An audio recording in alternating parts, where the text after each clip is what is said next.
Good morning, everybody. Welcome to Early Morning Crypto Talk, Monday morning. Bitcoin Brandon from Los Angeles, California. Ready to begin a new week.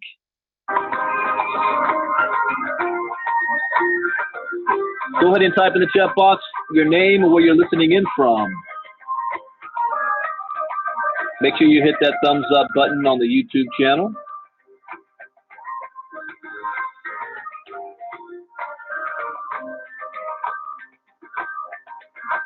See, we have Lorna Vasquez, Bethany Gibbs from Seattle, Omar Jer from Connecticut, Shauna Ross, North Carolina, Jay Guillory. Hey, I saw that Serena Williams article pop up yesterday, but I don't have that link today. So if anybody's got a link to that article, let me know, because I was looking for it this morning and it didn't pop up. Shane West, Chicago. Cleve Stewart from New York. Happy Easter to you as well. Oh, I won't ruin it, Shane. This is Game of Thrones season. As a disclaimer, I'm not a licensed financial advisor to be giving financial advice. I read the news, give my opinion, share a suggestion, and it is up to you to make an informed, intelligent decision on which direction you want to move into. There's 4 rules I live by in the crypto space to have success. Rule number 1, education is key. Education is everything. Rule number 2, never invest money you cannot afford to lose. Rule number 3, always get your return on investment back as fast as possible. And rule number 4, where do you see yourself in 3 months, 6 months, a year from now? What are you willing to do to make it happen? Make a decision, take action, and remain focused. Do not get distracted. There's so many things that could distract you from the space. You have limited resources. Now, following these rules is not going to guarantee your success, but it will at least minimize your risk. And that, ladies and gentlemen, is the most that you can ask for.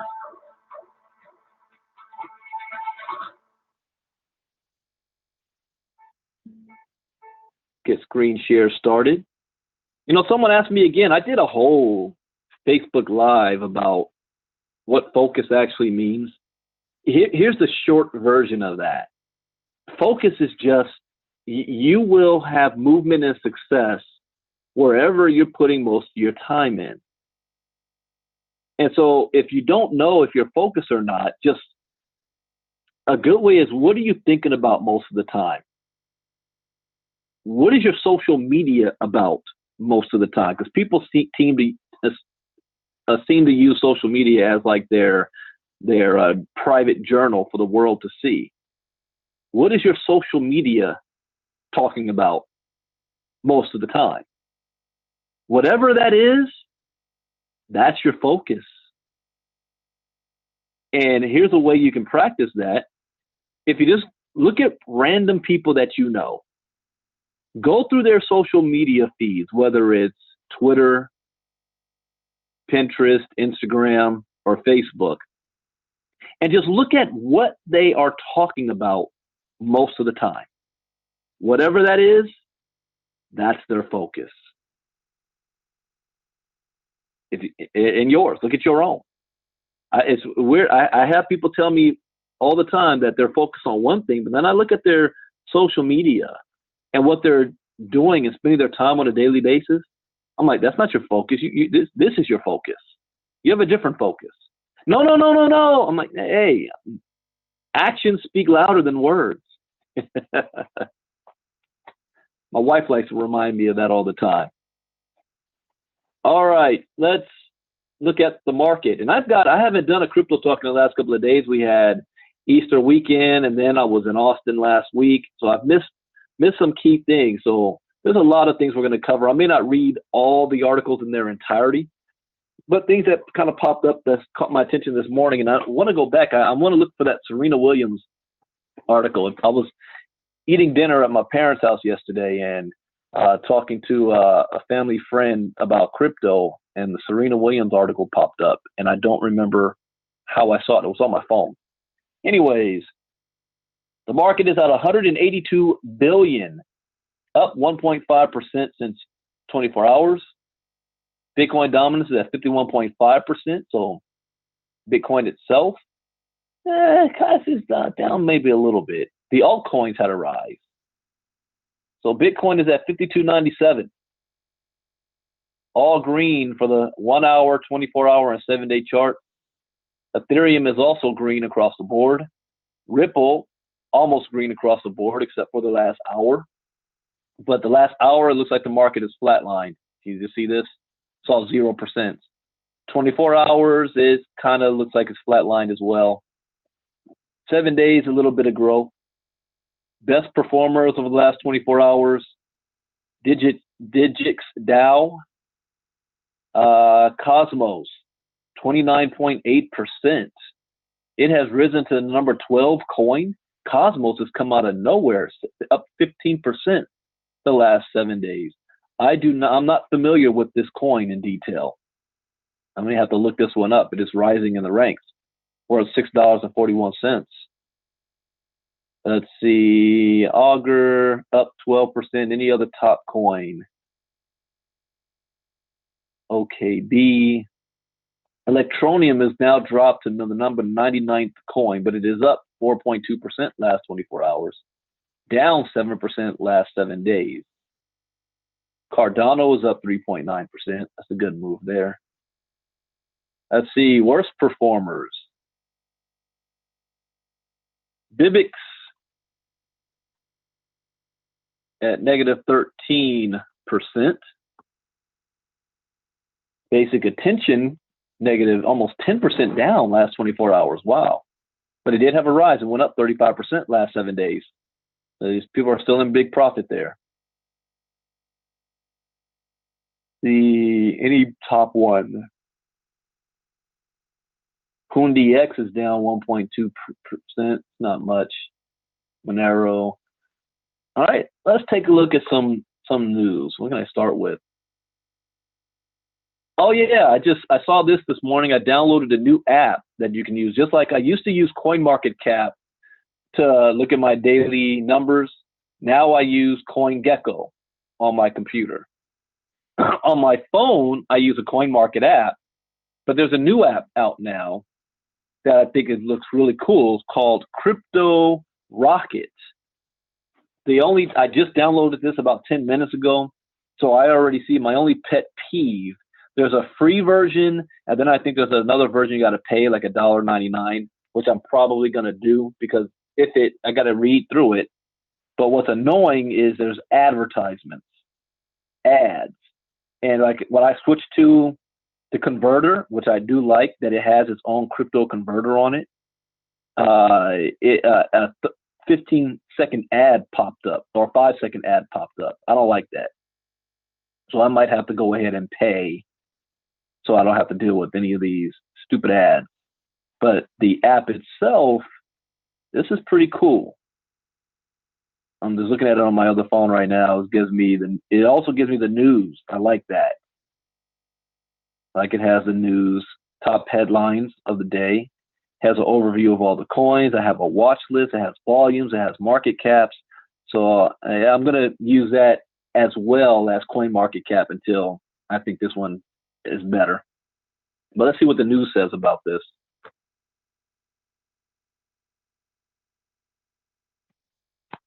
And I need to put this link in the chat box about this app. Cynthia's birthday's today, huh? Happy birthday, Cynthia.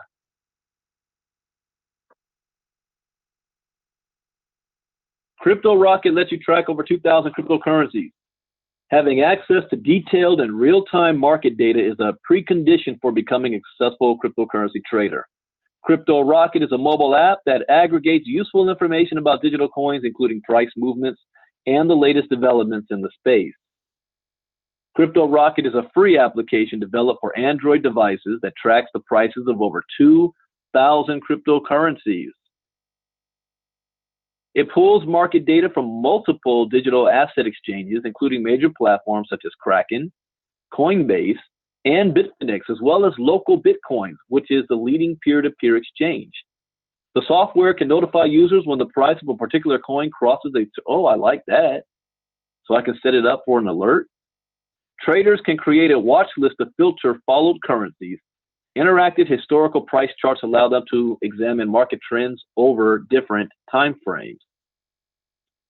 Yes, this is what it looks like. The 3 different charts here. So the top coins, this is the charts, this is your watch list. The app also offers home screen widgets. Well, my mouse just died on me. What the heck?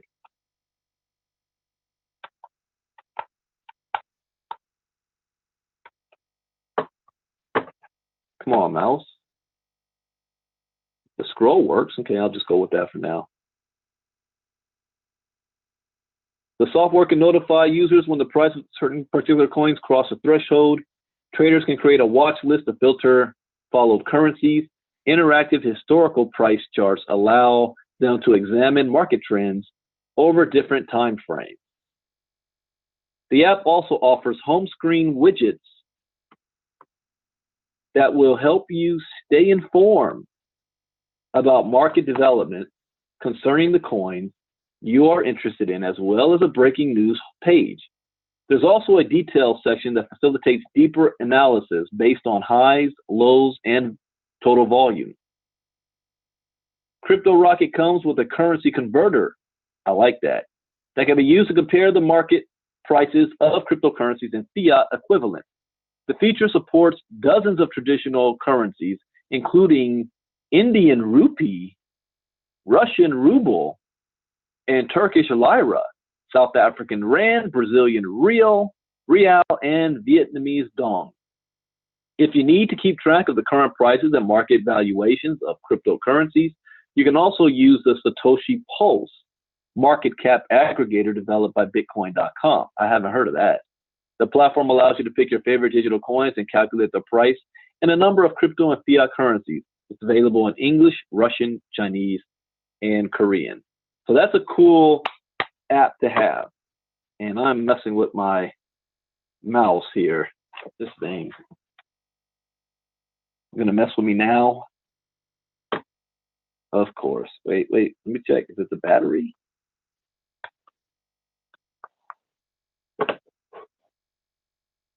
scroll works, but I can't move it. Give me a second. Technical difficulty sometimes, ladies and gentlemen. When technology wants to have a mind of its own.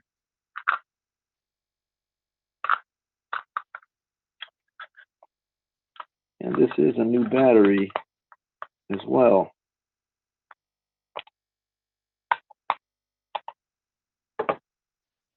Wow, it might just be the mouse itself. Let me get my backup mouse.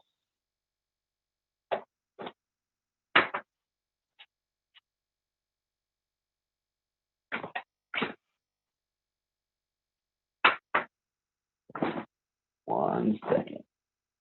Backup mouse. Here we go.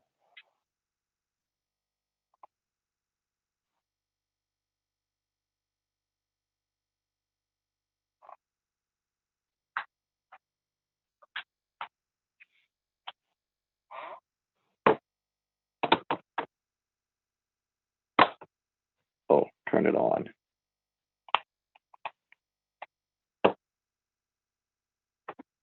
Really? Nothing's working now? You gotta be kidding me. Oh, wow. What a computer.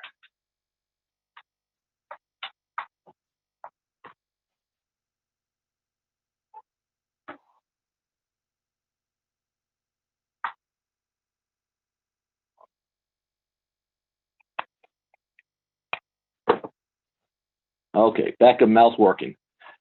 Oh, like I said, sometimes technology has a mind of its own. So let us continue here. Okay. So that's Crypto Rocket. Check it out, play with it. If you don't like it, you don't have to use it. Let's look at another news here.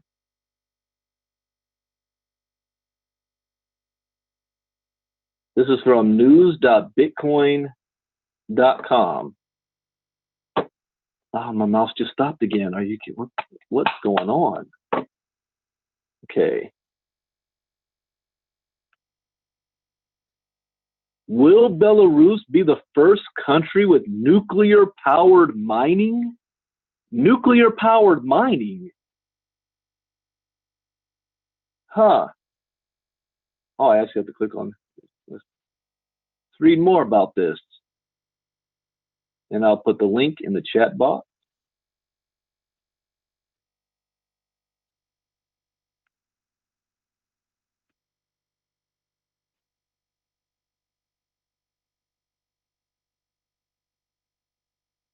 Talk about unlimited energy source.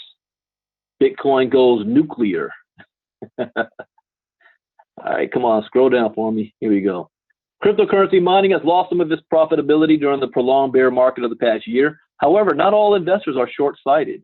Belarus, for example, is not giving up on its intentions to develop the digital economy, of which the crypto space is a part of.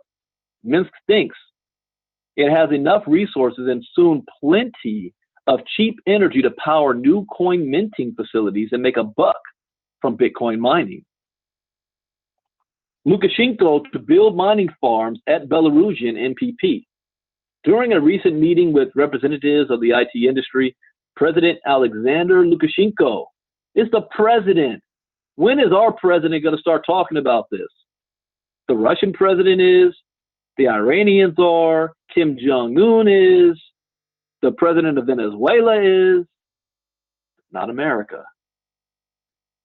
During a recent meeting with representatives of the IT industry, President Alexander Lukashenko reaffirmed his administration's will to protect and promote the country's digital sector and assured there's enough resources to do that. He told the audience at the high-tech park that Belarus will soon have surplus electrical energy that can be used to power new cryptocurrency mining farms. The head of state was referring to the new Belarusian nuclear power plant his country is currently building in Grodno region, right next to the border with Lithuania. The new atomic electric station will have 2 nuclear reactors. The first unit is scheduled to enter operation by the end of the year, and the second one will start generating electricity in the summer of 2020. The MPP will have a combined capacity of around 2,400 megawatts. Lukashenko says, we will launch the atomic station and there will be surplus energy. I have left some space there. We'll build farms and we'll be mining and selling those Bitcoin. They say if you have Bitcoin, it's not a problem to sell it, right? That's cute. The Belarusian president reminded the high-tech park community that he had been the driving force behind the project to create a special economic zone and promised to maintain his support. We will move in the same direction. You wanted crypto exchange, mining farms, and so on. So together we will continue along this path. Wow. During his chat with a young Belarusian IT specialist, whom he called my children, Alexander Lukashenko, can you imagine the president of the United States calling all Americans his children? If Obama said that, people's heads would explode. If Trump said that, well, I don't know, half the country would cheer with that. Wow, you got to be a dictator. Yeah, my children. Let's see. If you need anything, just let me know and we'll solve any issue, he promised. The Belarusian leader assured the state will continue its support for the country's digital economy and stressed, we will do this. That's my responsibility. I will help you as much as possible. Well, that's noble. I like his ambition. Belarus, a former Soviet republic and a close ally of Russia, often criticized for its authoritarian regime, legalized crypto-related activities with the HTP last year. The Special President Decree Number 8 on the development of the digital economy came into force on March 28, 2018. Wow. It introduced a tax holiday and other incentives for crypto companies until January 2023. Man, can America do that? To facilitate its implementation, the government in Minsk adopted new crypto accounting standards and later expanded the regulatory framework. The crypto-friendly policy is part of the country's push to become a global IT hub, luring businesses and entrepreneurs from around the world with a friendly environment. The Belarus High-Tech Park was established as the country's Silicon Valley. It now hosts hundreds of residents, including representatives of the cryptocurrency space. For example, an exchange licensed under the Digital Economy Decree started trading crypto assets this past January. Other companies are developing blockchain, payment, and mining solutions. This is huge news geopolitically. This is an actual country with a presidential decree that says we will be a digital, digital economy with crypto leading the way. We will use atomic energy to mine Bitcoin. This is huge news. Other nations need to pay close attention, especially if they are closely related to Russia. I'm going to watch that closely. Let's see, what other news here? Blockchain phone startup, Siren Labs. Siren Labs, by the way, was the first to come out with a blockchain phone. And as I said, as cool as that is, you don't want to be, or you don't want to get that type of phone, the first ones ever to come out. No, that's like us still using AOL dial-up internet. It's the first. It's leading in the right direction. But, there's going to be some issues with it. Got to have some major adoption. But I know this is the future. Cell phone wars are about to come back strong. But Siren was the first. So let's see what issues they are having. If they are going to lay off 25% of its staff. What happened? Siren Labs, founders of the Finny blockchain phone, are making 15 of their 60-person team redundant as crypto winter bites back with sales of its flagship device, less than expected. The market may be showing some positive signs as Bitcoin, Ethereum, and others made strong gains in April, but the bear market continues to show its teeth, claiming the scalp of another startup. Siren Labs, founded by Israeli businessman Moshe Hogeg, did I pronounce the last name right? First announced the $1,000 smartphone back in July. I did not think that was a good idea. Nobody knows who Siren Labs is. And even less people know what Bitcoin and blockchain is. So you'd have to be an HTC, an Apple, or a Samsung Android to introduce crypto as a secondary nature to have success. It cannot be your primary focus. Your market, who you're marketing it to, is too small. It's too small. I mean, if you go to a blockchain expo, you got to realize the people in that room represent a very, very small percentage of the human population that understands and knows what crypto is, at least enough to spend time out of their day and money to go to a blockchain expo. And then you got to take a poll. How many people in that room are interested in buying a Siren Labs blockchain phone? What percentage of that room? 20% of that? But then you're going to try to market this to the public that doesn't even know what Bitcoin and blockchain is yet? Yeah, you don't do that and basing all your hopes on a success. It's not going to happen yet. Not that it won't in the future, it will, but not now. That's just my take on this. But anyways, it says the $1,000 phone was announced back in July. To much fanfare, they claimed it was the world's first blockchain-powered handset, with one of its main selling points being it featured an embedded cold storage wallet. The aim was for people to use the phone's internal exchange to swap tokens without having the hassle of switching tokens from wallet to exchange and back to another wallet.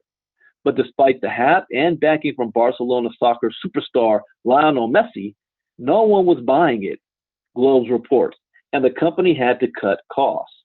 Too expensive. I wasn't going to pay $1,000 for that phone.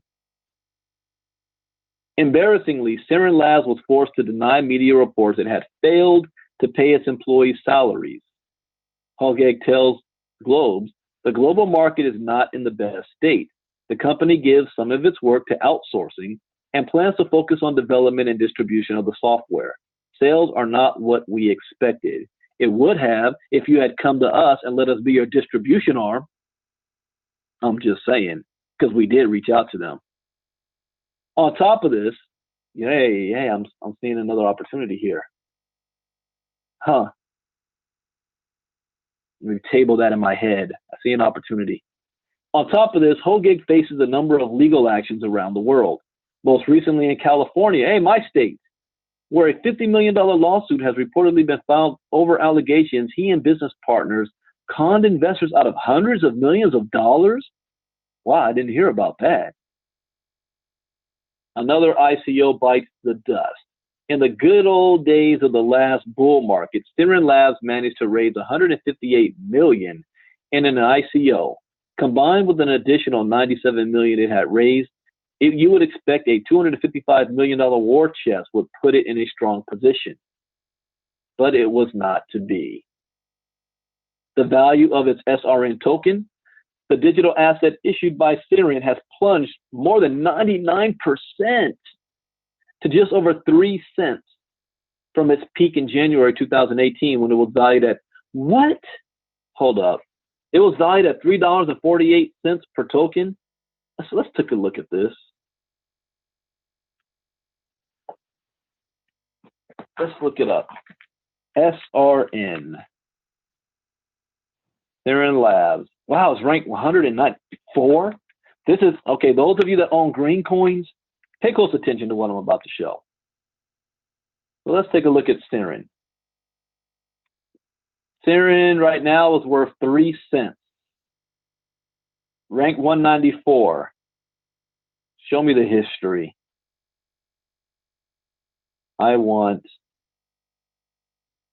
Give me the whole 1 year history. Okay, when this thing first came out last summer, it came to the market, that's 36 cents. No, this isn't the high. I need the all-time. Let's go max. That's when the phone was generated. Show me when the company first got started.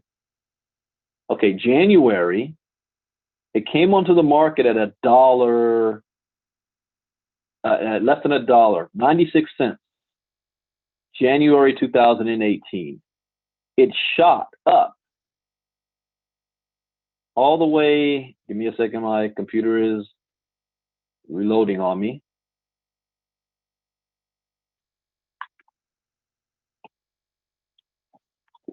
Good morning to you, Eldridge. Okay, so it shot up in the same month to over $3.50. That is a huge gain there, from $1 to $3. What was the total volume of this coin or available supply? 517 million coin in supply. Okay. So this is the coin that has a chance to get into the hundreds of dollars range. And then it dropped same time. What happened during this time? These people sold for a profit. Remember one of my rules? Rule number 3, always get your money back as fast as possible. So we had one sell here, it dropped, and then it came all the way back up, and then another sell, and it dropped. Now, then it's been flatlined since May 2018. Now, the announcement of, now this is Sirin itself, not the phone, okay? The phone wasn't announced until June, around here. By this time, the price was at 20 cents. It did not come back up. Why? Why would it not come back up? Even if you have a physical product in the world, it's not theory, it actually works. Why would the price not come back up? Well, 2 reasons. And this is my opinion here. Reason number 1, the market was still being manipulated 2018, and it still is. So it doesn't matter what great news happens, it's not going to change anything. And the number 2 reason is nobody wanted the phone. For me, I think they charge too much money for a phone nobody even understands. You got to lead with what people know first and then hit them on the back end with what you're trying to do. So the markets remain stagnated here. Now, what does that mean if I'm using green, for example? Let's operate. Well, when's green going on the exchange? I hope it doesn't go on the exchange right now. It's going to suffer the same fate, no matter how great the product is. You're going to have an initial boom. Starts here. It's going to have initial boom. You know what most people are going to do? Especially the ones that own green coins? They're going to sell. They're going to sell. And I don't blame them. I mean, we've been on this project now for a year, so people want their profit. But they're not going to sell the right way. You know, some people are going, whoa, I got $70,000 worth of coins, and I only spent like $7,000 bucks. I'm selling. Get me a new car. Put a down payment on a house. People are going to sell all their coins. And that's going to be the wrong thing to do. But anyways, it's going to be a mass dump. And the price is going to come down. Now this is when the real magic happens. When the green coin drops down, and it will, how long will it take for it to start to have that steady upswing and rise again? Because it also has a real world project.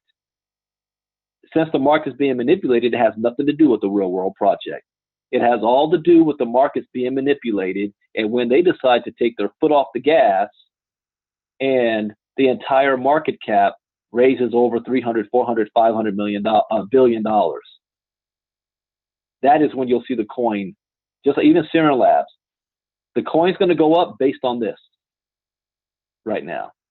Even if they had good sales, the market will still be where it's at. That's why I don't want green to go onto an exchange anytime soon. Not until I see this number starting to move up. I also want to avoid the headache of those people that bought green machines but never plug in, never got educated, still don't know what Bitcoin is.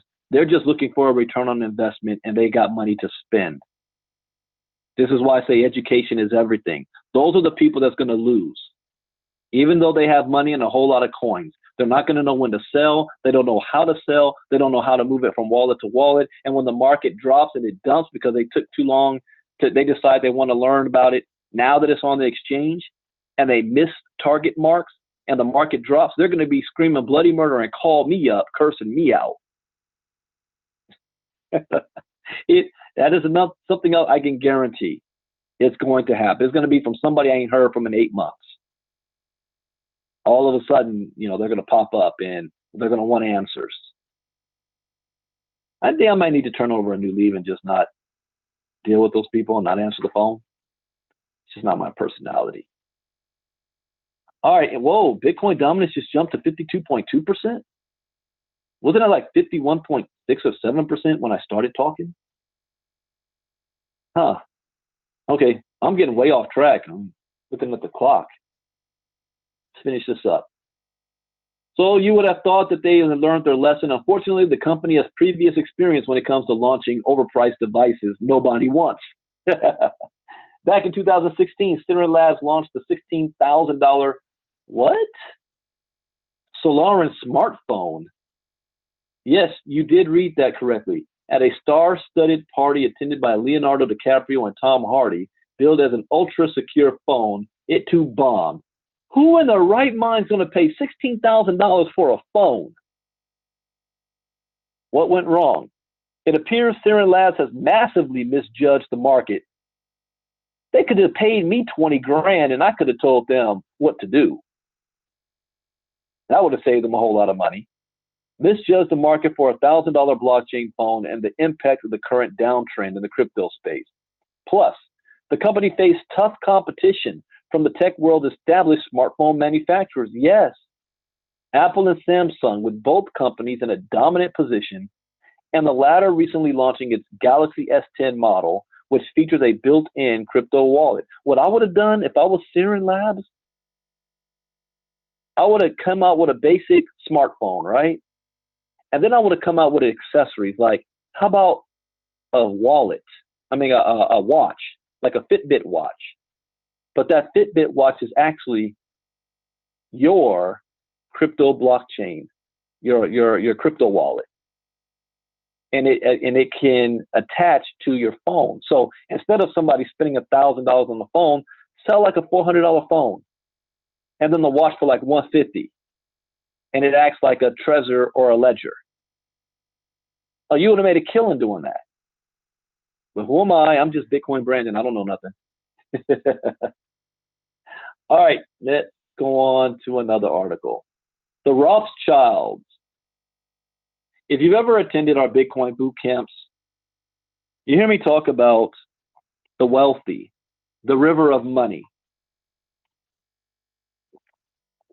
that most people don't understand. And it's the reason why wealthy stay wealthy. Even when the markets change, when new industrial revolutions happen, new financial revolutions happen, the rich always remain rich. And they can come out and publicly blast Bitcoin all day long. That it's not going to work. It's a scam. You need to stick with traditional banking systems. Blah, blah, blah, blah, blah. They can be saying that all day long, but that's not what they're doing behind the scenes. Now, one of the world's wealthiest families ever, the Rothschilds, what are they doing? Well, let's see. Let me post this link. You want to pay attention, not to what they say, but what they're doing. Rothschild-linked oil tycoon makes waves in Bitcoin mining pool. The Rothschilds are into mining. Huh, who would have guessed? Come on. Okay. A big shakeup at Argo Blockchain, the beleaguered Bitcoin mining company that owns Argo Mining, has revealed that a Rothschild-linked London oil tycoon with a shadowy past just did the cannonball dive into the deep end of the crypto mining pool. As if you needed any more evidence that Bitcoin has found the bottom of its year-plus-long bear slump, with the foundations already laid for a massive Bitcoin bull run in 2019. Frank Timis, a 56-year-old Romanian-Australian businessman worth over $2 billion with deep interest in oil and gold mining, was revealed as a part owner of Argo Mining after a company shakeup that led to the ouster of two top Argo executives. The company also announced a massive overhaul of its entire business plan earlier this year. Rising costs and the long crypto winter rendered Argo blockchain's previous cash flow model unprofitable.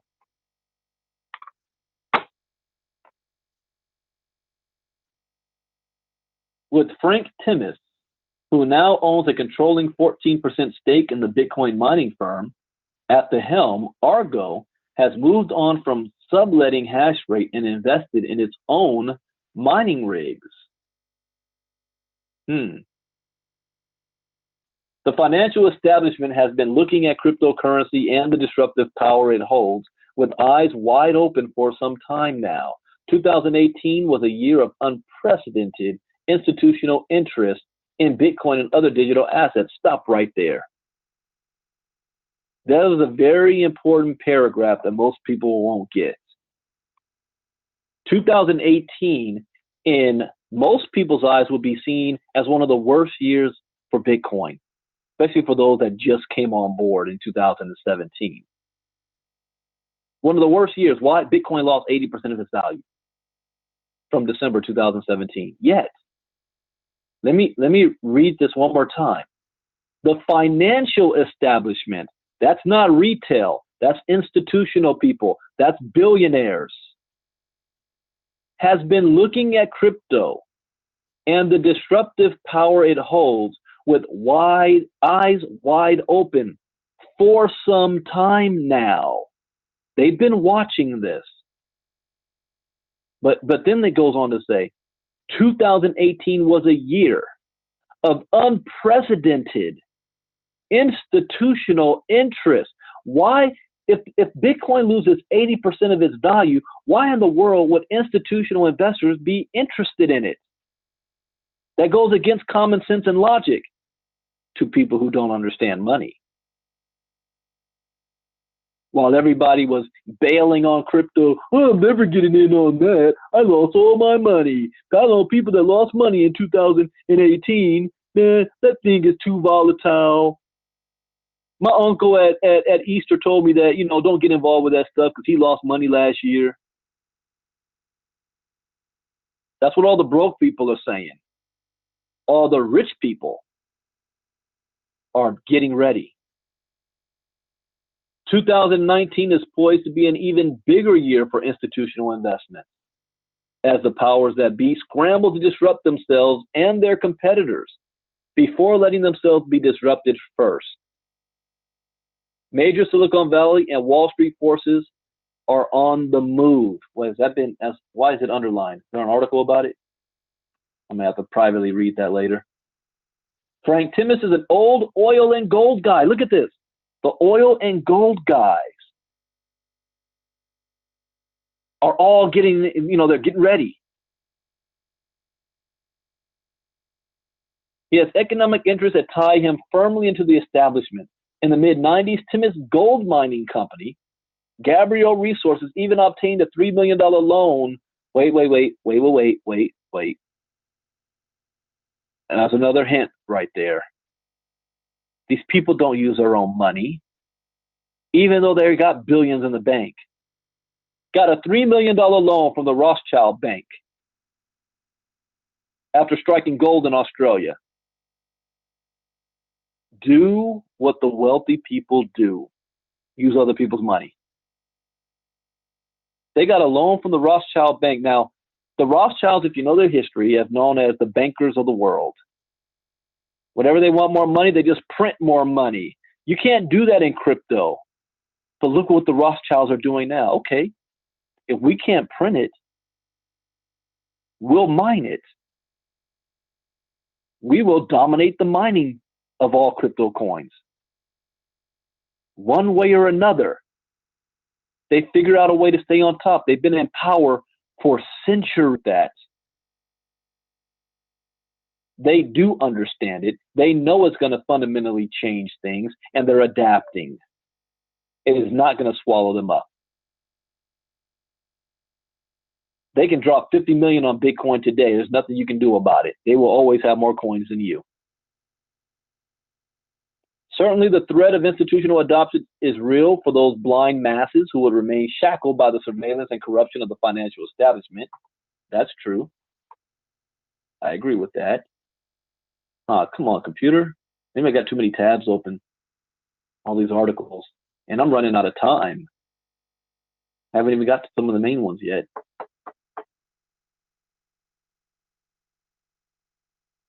Okay.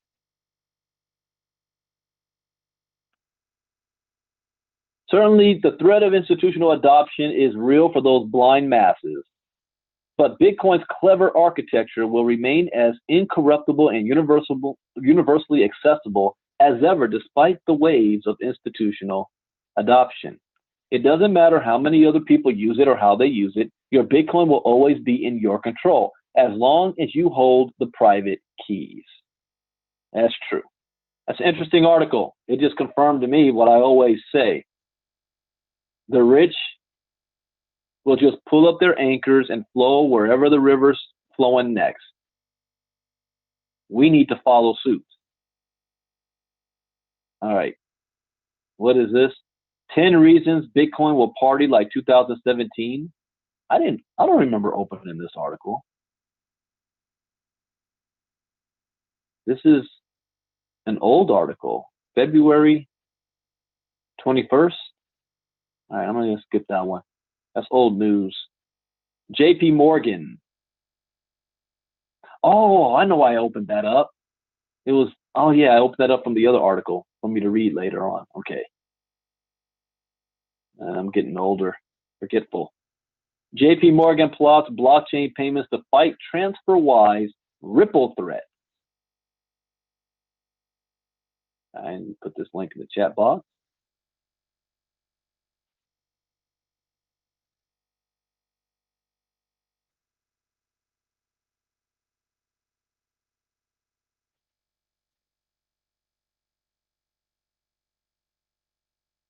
All right. Wall Street firm JP Morgan has a plan to save the banking industry's lucrative cross-border payments business from alternatives such as Bitcoin and fintech such as Ripple and TransferWise, expand the use cases for its permissioned blockchain network, the Interbank Information Network, to include settling payments. Okay, what's their solution here? According to the Financial Times, plans are underway to add a payments settlement feature to the IIN. The feature will allow payments being made to be verified in real time as they are being routed to a valid account. It's still not going to work.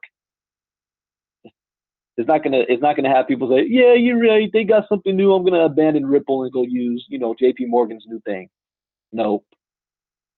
Says this will eliminate delays or cancellation of transactions, which is usually caused by errors such as the wrong account number or sort code being entered.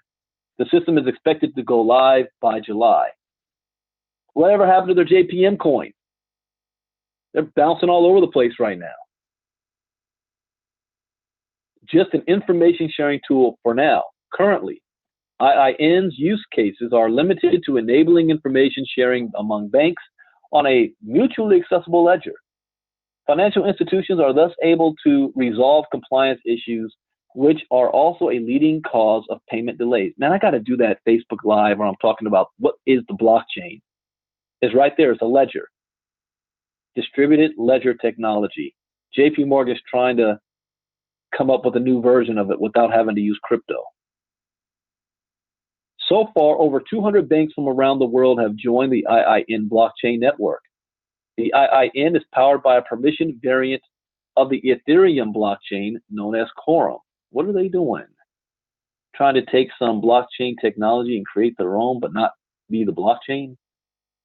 Additionally, JP Morgan is also keen enhancing the development of applications for the IIN. Consequently, JP Morgan will set up a sandbox development environment offering fintech firms various tools and building blocks. These tools and building blocks include data modeling, document file transfer, and secure messaging. JP Morgan's plan to save its payments business from crypto. Will it work? No.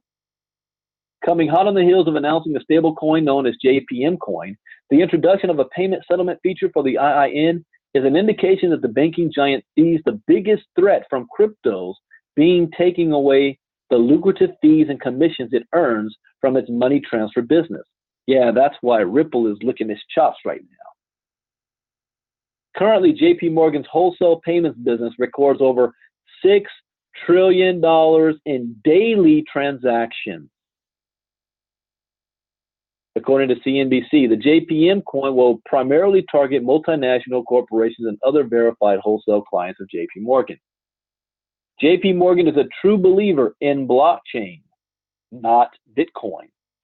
Despite JP Morgan's boss, Jamie Dimon, being a sworn Bitcoin skeptic, the banking giant has consistently invested in blockchain technology. Just late last month, Jobs website Indeed.com revealed that on Wall Street, JP Morgan was the leading recruiter of blockchain specialists. Well, isn't that something? A year and a half ago, Jamie Dimon said that all of this is a bunch of crap. Don't get involved. I'm going to fire anybody on my staff who's dealing in Bitcoin stuff. A year and a half later, JP Morgan is the leading recruiter of blockchain specialists. Never follow what they say. Follow what they do. Additionally, no, somebody's trying to call me. I'm doing on Facebook Live. Additionally, JP Morgan has this year's biggest technology budget, most of which is spent. Are you kidding me? They're going to keep calling me. Sorry, I cannot talk right now. I'm doing a Facebook Live. What do you say? When can I call you, Brandon? Tatiana, give me another hour. In 1 hour, because we soon open that main spot. I need to talk to you about Oh, okay. Give me an hour. All right, bye-bye. Okay. That is a woman that will call me over and over and over again to pitch me on another business. Anyways, additionally, JP Morgan has this year's biggest technology budget. What? Most of which is spent on new technologies that include blockchain. According to a survey conducted by investment banking giant UBS, JP Morgan had a technology budget of $11.4 billion in 2019. Bank of America is at $10 billion, which has been filing blockchain patents at a frantic pace. You know, here's what I always say. People who say, oh, I don't want to do nothing with Bitcoin. I don't understand that blockchain. That's not going anywhere. And then they go deposit their paychecks at Bank of America and Chase or JP Morgan, when those banks are frantically dealing in blockchain stuff. Wells Fargo and Citigroup had technology budgets of $9 billion and $8 billion respectively. So whether you like it or not or understand it or not, the banks you are using are all getting involved. You won't have a choice. What they're doing is trying to lock you in to using their system to keep you, and I don't say this word lightly, but in bondage. That is what they're doing. All right, let's look at another article here. Bullish crypto indicator puts near-term target for Bitcoin to hit 6,000. Oh, I'm doing a whole lot of articles this morning. Normally I only do 2 or 3. But again, I haven't done a crypto talk in a couple of days, so we got to catch up. Well, if you got to run, some of you guys listen to me on your lunch break on the East Coast, that's okay. You can always come back and listen to this. I got 2 more articles to go. And I'm doing this. Remember, guys, I don't do this for entertainment. I'm doing it because I'm learning. I don't read these articles beforehand. So I'm learning myself, teaching myself. Bullish crypto indicator puts near-term target for Bitcoin to hit $6,000. I think so, this year. According to a crypto trader known as Crypto Rand, a technical indicator suggests the Bitcoin price is en route to achieving 6,000 in the near term. What is your near term? What does that mean? Next month? End of the year? What? Throughout the past 30 days, the Bitcoin price has recorded a significant surge in value from $39.75 to $53.11 by more than 33% in most major markets. Some analysts have become cautious on the prospect of the crypto market due to the sideways price movement of Bitcoin, expecting the dominant crypto to remain stable while alternative cryptos weaken. We can push Bitcoin upwards in the near term, can we? What can push it? While there are no clear fundamental catalysts for the Bitcoin price and the rest of the crypto market in the weeks to come, there are some events on the horizon that historically led the Bitcoin price to achieve increase by a large margin. In less than 2 weeks, it officially becomes a year before the next scheduled block reward halving for Bitcoin in May 2020. In a block reward halving, the rate in which new Bitcoin is mined by miners on the blockchain network is reduced, leading to a decline in the potential circulating supply of Bitcoin. The buildup towards the block reward halving and the noticeable increase in the real volume of Bitcoin calculated with the method presented by Bitwise Asset Management could contribute to the rally of Bitcoin. A potential breakout of the $6,000 level, which former International Monetary Fund economists pointed out is crucial for Bitcoin to breach to eliminate the chances of diving back into a brutal bear market, could serve as a strong foundation for the entire crypto market. I agree with that. In other words, in layman's terms, as long as Bitcoin remains below 6,000, they fear that it will have at least another correction to go almost below 3,000, at least one more time. If it breaks above 6,000, then it will run itself up from 6,000 to 9,000. And they fear if there is a correction, then it will only go back down to at least a $5,000 range. In layman's terms, that's what they're hoping for. So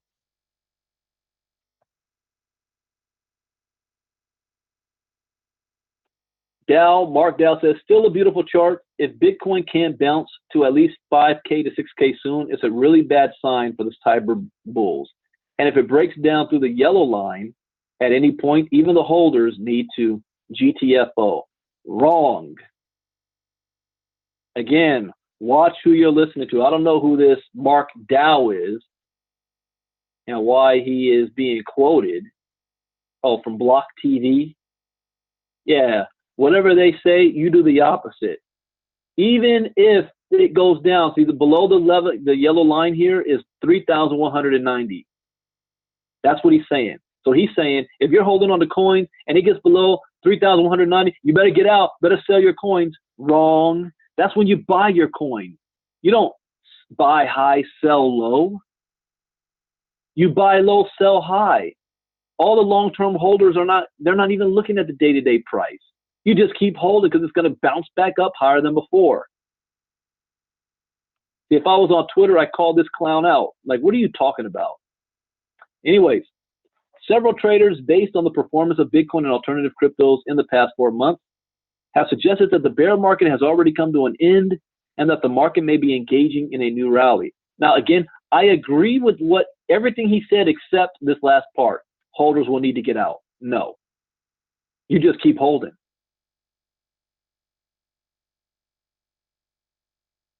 However, from their all-time highs, most cryptocurrencies remain down about 70 to 98%, which makes it difficult to call the start of a bull market for now. I'm not calling a bull market until it crosses 9,000 or a crypto market cap's over 300 billion. He said, previously, Multicoin Capital general partner Vinny Lingam stated that if Bitcoin does surpass the $6,200 level in the short term, it will signal the start of a new major bull run. Wrong. All we did was got back to the levels we were before Craig Wright acted crazy and they did the Bitcoin Cash fork, November 2018. So he said, if we can break 6,200 for BTC, it will likely mark the start of another major bull run and could run hot and high. But if it's pure speculation and other assets benefit disproportionately the value created, it's likely not going to end well again. No, that's wrong again. It doesn't matter where it ends. It's just a correction. It's going to go back up. So I disagree with what he's saying. These so-called experts. But Lingham also said that until cryptocurrencies show independent price movements, it will be challenging to conclusively state that the recent upside momentum of cryptos is sustainable. Many people believe that the crypto winter is over. Here are some of my unfiltered thoughts on this topic. Charts and technicals aside, I don't believe this rally is sustainable for one reason. The market has not yet decoupled the various crypto assets from Bitcoin. I agree with him. I just don't know if that last sentence is the deal. The market has not yet decoupled the various crypto assets from Bitcoin. No, I still say the market is being manipulated. In the past month, cryptocurrencies like Binance Coin and Engine Coin have shown movements uncorrelated with Bitcoin, which could be considered as a sign of recovery for the crypto market. It won't be a smooth road ahead. Retail investors who drove the 2017 bull market may be compelled by the low valuations of crypto assets, but are unlikely to commit to the market so quickly after the market experienced an 85% correction. As such, a bumpy road towards recovery is expected for the crypto market, and a potential move to 6,000 could smoothen the process. Again, I think they're missing the point. That number's off. It needs to be 9,000. 6,000 just gets us back to where we were before the fork. That's all. And everybody at that point, if you remember, I can go back and listen to my Facebook Lives October 2018 before the Bitcoin Cash fork. And all news, all indicators kept talking about, when is the bear market going to be over? When are we going to get back to 9,000? How soon they forget. Now, when are we going to get back to 6,000? All right, last article up. I'm going to read this article to myself later. 10 reasons Bitcoin will party like 2017. Bitcoin bottom. Willy Woo finds eye-popping 95% chance it's in.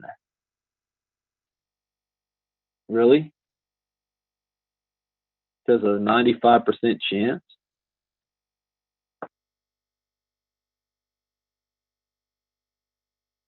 Oh, I didn't know that, Jay.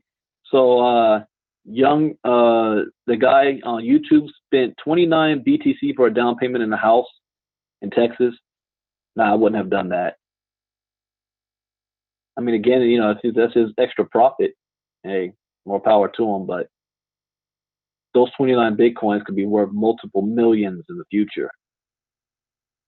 Just like I did, I made the mistake. I sold my 3 Bitcoin for Christmas presents when Bitcoin was at $700 a coin.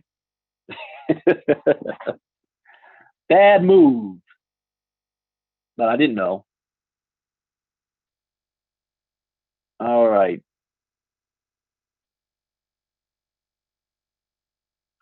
If you're placing bets on where the Bitcoin price is going next, the data is overwhelmingly in favor of a bull market. Crypto analyst Willy Woo attaches a whopping 95% or higher probability that the worst is over for BTC. Oh, I don't agree with that one. I think there's still one more correction. Woo participated in an online debate hosted by derivatives trader Tony Days, the topic of which was whether or not the Bitcoin price has bottomed. Incidentally, the two traders couldn't be further apart. Ooh, okay, we got some competition here on the Bitcoin price spectrum. Woo is a technical analyst and spends his days poring over charts and data. As far as he's concerned, the numbers don't lie. It's not about the numbers. You just can't look at the numbers here. Bitcoin bottomed out at 3,100 at year-end 2018, and unless hell freezes over, it won't hunt new lows. The BTC price is currently hovering at 53.51. I'm swimming in data, and you kind of get an intuition about things. I'd say a 1 in 20 to 1 in 40 chance that this floor falls through. So that's 95% to 97.5% that the bottom is in. I'd consider if we drop below 4,300, the bears would be very lucky. Really?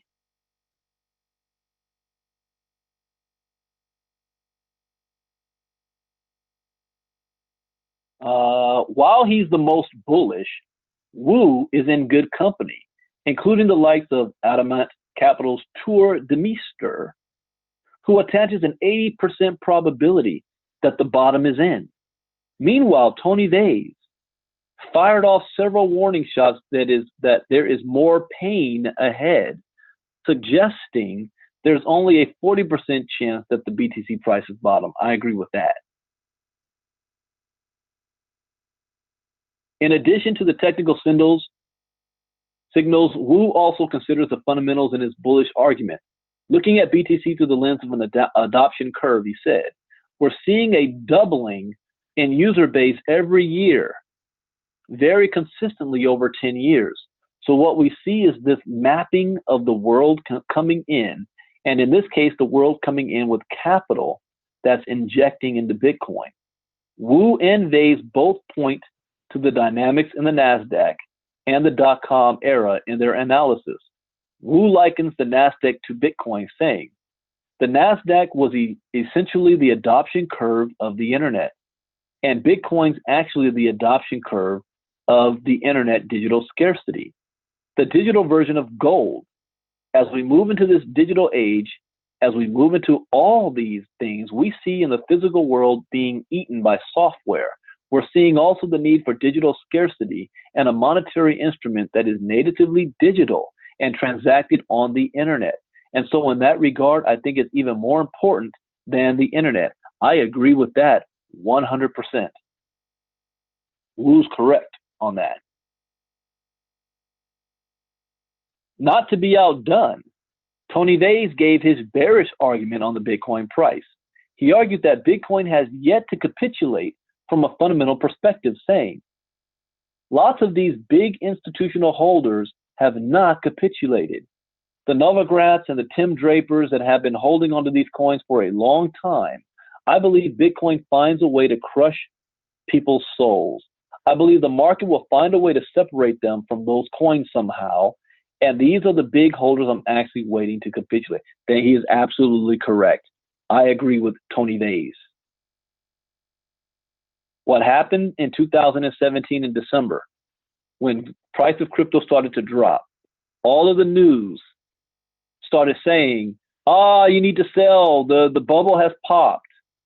And we shook the tree, meaning separating those uneducated people who had no business being in the space from their coin. And guess who bought the coin? All the wealthy people. And Jay, you're right, Tony is very greedy. He's also correct. Vays was around for the Bitcoin bear market of 2013 to 15. And he uses the despair he felt during that period as a point of reference. He doesn't believe people have felt enough pain yet in the latest bear cycle, and as a result, haven't learned their lesson. I disagree with that. Oh, people have felt the pain. They have. There's a much bigger pain from going from 19,000 to 3,000 than there will be going from 5,000 to 3,000 or 2,800. So I disagree with Tony Vays on that last sentence. With the Bitcoin price, it remains approximately 70% below its peak. However, many investors would beg to differ. Oh, yeah, like I just said that. I beg to differ. So are we in a bear market? Has the bottom hit? Are we in a bull market now? No. In my opinion, this is where you need to do your own research. Your own education will lead you to a conclusion. My education leads me to the conclusion that, yes, I believe Bitcoin one day will be more than $100,000 a coin. I do not believe we hit bottom yet. I believe when we do, it will recover very quickly. And I believe the market's being manipulated right now, which is why the price is so low. The real value is over $14,000 a coin. But that's just my opinion. You do your own research and come with yours. So that is it for Crypto Talk this morning. Unless there's major news, I will not be back for Crypto Talk tonight unless major news happens. I am, for those of you who saw my posts on Facebook, creating my own personal website where I will be doing consulting work, advisory work, also Crypto Talk stuff. So while building this site, I'm looking for some testimonials. 21 years in the network marketing industry. If I have impacted your life in any kind of way, I want to hear from you. Please let me know how. Send an email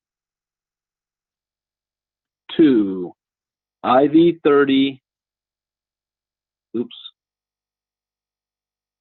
Wrong keyboard. Ivy30@gmail.com.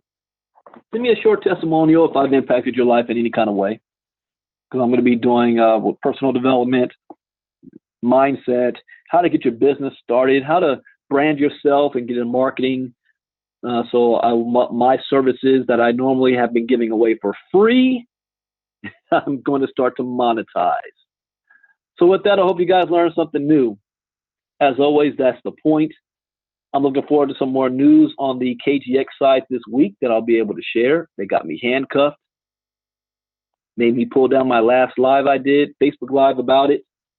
The lawyer said, oh, no, not yet. Brandon's talking too much. So with that, see you all next time, maybe tonight, depending on the market. Let's see, has the market changed anyway from the last hour? Let's see. Yeah, Bitcoin's dropped now, down 179 billion. Wait. No, was it 177 billion when I started talking?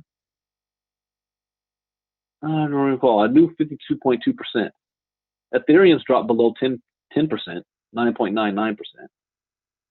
But Bitcoin's gone up, 52.99. It's almost back at the $5,300 mark. With that, you guys have a great day. Bitcoin Brandon out. God bless. Bye-bye.